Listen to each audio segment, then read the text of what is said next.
బుల్బుల్ కథలకు స్వాగతం. కథ పేరు చీమ పరుగు. ఓ అడవిలో ఉండే చిన్న చీమ చాలా వేగంగా పరిగెడుతోంది. దాన్ని ఒక కుందేలు ఆపి, చీమ చీమ ఎందుకలా పరిగెడుతున్నావు అని అడిగింది. ఒక పెద్ద జీవిని చూశాను. అది నాకన్నా చాలా పెద్దది. నన్ను తినేస్తుందేమోనన్న భయంతో పారిపోతున్నాను అంది. అమ్మో, అంత పెద్దదా? దానివల్ల నా ప్రాణాలకు కూడా ప్రమాదమేమో అనుకుంటూ చీమతో పాటు కుందేలు కూడా పరుగు మొదలుపెట్టింది.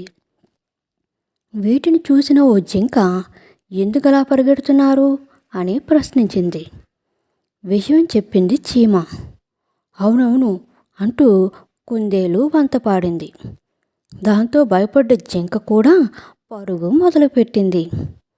వీటిని చూసిన ఓ గుర్రం విషయం ఏంటని అడిగింది.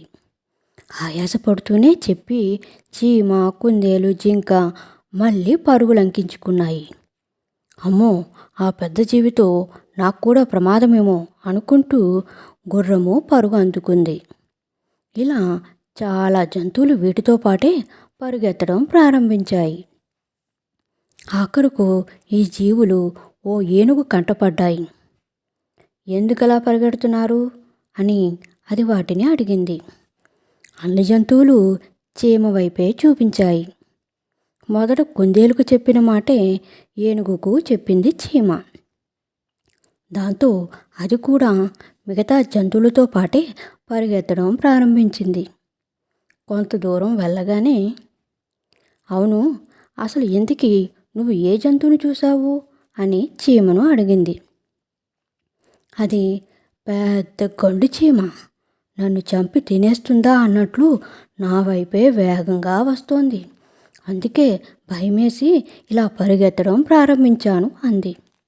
అంతే, అక్కడున్న కుందేలు, జింక, ఏనుగు, ఇతర జీవులన్నీ చీమను కోపంగా చూశాయి.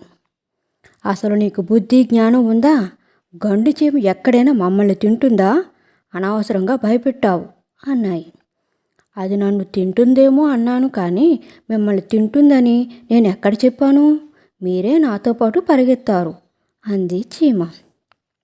అవును, నిజమేగా అనుకున్నాయి అక్కడున్న జంతువులన్నీ. అసలు విషయం పూర్తిగా తెలుసుకోకుండా తెలివి తక్కువగా పరిగెత్తినందుకు సిగ్గుపడ్డాయి. తర్వాత కాసేపటికి నవ్వుకున్నాయి. చీమ మాత్రం మళ్ళీ పరుగందుకుంది. కథ నచ్చినట్లయితే లైక్ చేయండి, షేర్ చేయండి, సబ్స్క్రైబ్ చేయండి. Thank you so much.